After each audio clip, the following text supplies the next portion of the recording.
വയനാട്ടിൽ ഇന്നലെ ഉച്ചയ്ക്ക് ശേഷം മുതൽ തന്നെ മഴയുടെ ശക്തി കുറഞ്ഞിട്ടുണ്ട്. രാത്രിയിലൊക്കെ ഒറ്റപ്പെട്ട കനത്ത മഴ പെയ്യുന്നുണ്ടായിരുന്നു. പക്ഷേ കഴിഞ്ഞ ദിവസങ്ങളിലെ പോലെ തുടർച്ചയായി ശക്തമായ മഴ ഇപ്പോഴില്ല. ഇടവിട്ട ചെറിയ മഴയൊക്കെയാണ് പെയ്യുന്നത്. പക്ഷേ വെള്ളപ്പൊക്ക ഭീഷണി പല സ്ഥലങ്ങളിലും നിലനിൽക്കുന്നു. താഴ്ന്ന പ്രദേശങ്ങളൊക്കെ ഇപ്പോഴും വെള്ളത്തിനടിയിലാണ്. കബനി നദിയുടെ കൈവഴികളായ മാനന്തവാടി പുഴയും പനമരം പുഴയും ഇപ്പോഴും കരകവിഞ്ഞ് ഒഴുകുകയാണ്. പനമരം മേഖലയിലെ നെൽവയലുകളൊക്കെ ഇപ്പോഴും വെള്ളത്തിനടിയിലാണ്. അതേപോലെ തന്നെ മാനന്തവാടി പുഴയുടെ ഇരുകരകളിലും താഴ്ന്ന പ്രദേശങ്ങളിലേക്ക് വെള്ളം കയറിയിട്ടുണ്ട്. വയനാട്ടിലെ പ്രധാന ക്ഷേത്രമായ വള്ളിയൂർക്കാവിൻ്റെ സമീപ പ്രദേശത്ത് താഴ്ന്ന പ്രദേശങ്ങളെല്ലാം പൂർണ്ണമായും വെള്ളത്തിനടിയിലാണ്. ക്ഷേത്രത്തിൻ്റെ താഴെ കാവിന് ചുറ്റും വെള്ളമാണ്. അതുപോലെ തന്നെ സമീപകാലത്ത് ഉത്സവപ്പറമ്പിൽ ടൂറിസം വകുപ്പ് പണി കഴിപ്പിച്ച കെട്ടിടങ്ങളുണ്ട്. ആ കെട്ടിടങ്ങൾ വെള്ളത്താൽ ചുറ്റപ്പെട്ട് കിടക്കുകയാണ്.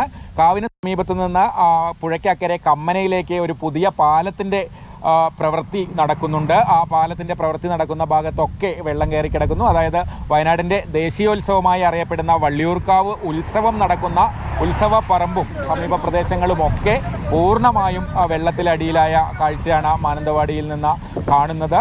ജനവാസ മേഖലയിലേക്ക് വെള്ളം കയറിയിട്ടില്ല. പക്ഷേ ഈ പറഞ്ഞതുപോലെ താഴ്ന്ന പ്രദേശങ്ങളെല്ലാം തന്നെ പൂർണ്ണമായും വെള്ളത്തിനടിയിലാണ്. ഈ മാനന്തവാടി പുഴ എന്ന് പറയുമ്പോൾ അതിൻ്റെ കൈവഴികളൊക്കെ ഒഴുകി വരുന്നത് തവിഞ്ഞാൽ, അതുപോലെ തൊണ്ടർനാട് പഞ്ചായത്തുകളിൽ നിന്നാണ്. കേരളത്തിൽ തന്നെ കഴിഞ്ഞ ദിവസങ്ങളിൽ ഏറ്റവും കൂടുതൽ മഴ ലഭിച്ച പ്രദേശങ്ങൾ തൊണ്ടർനാട് പഞ്ചായത്തിലാണ്. അവിടെ നിന്നൊക്കെ ഒഴുകി വരുന്ന വെള്ളമാണ് മാനന്തവാടി പുഴയിലേക്ക് എത്തുന്നത്. അതേപോലെ തന്നെ തവിഞ്ഞാൽ പഞ്ചായത്തിൽ കണ്ണൂർ അതിർത്തിയോട് ചേർന്ന് കിടക്കുന്ന പേരിയ മേഖല, അവിടെയും കനത്ത മഴയാണ്. ആ മഴയാണ് കുറേയൊക്കെ കണ്ണൂർ ജില്ലയിലും വെള്ളപ്പൊക്കത്തിന് കാരണമായത്.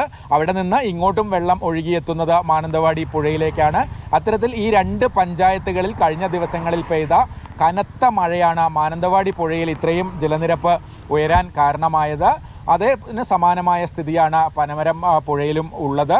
എന്തായാലും ഏറ്റവും ആശ്വാസകരമായ കാര്യമെന്ന് പറയുന്നത് വയനാട്ടിൽ ഇന്നലെ ഉച്ച മുതൽ തന്നെ മഴയുടെ ശക്തി കുറഞ്ഞിരിക്കുന്നു.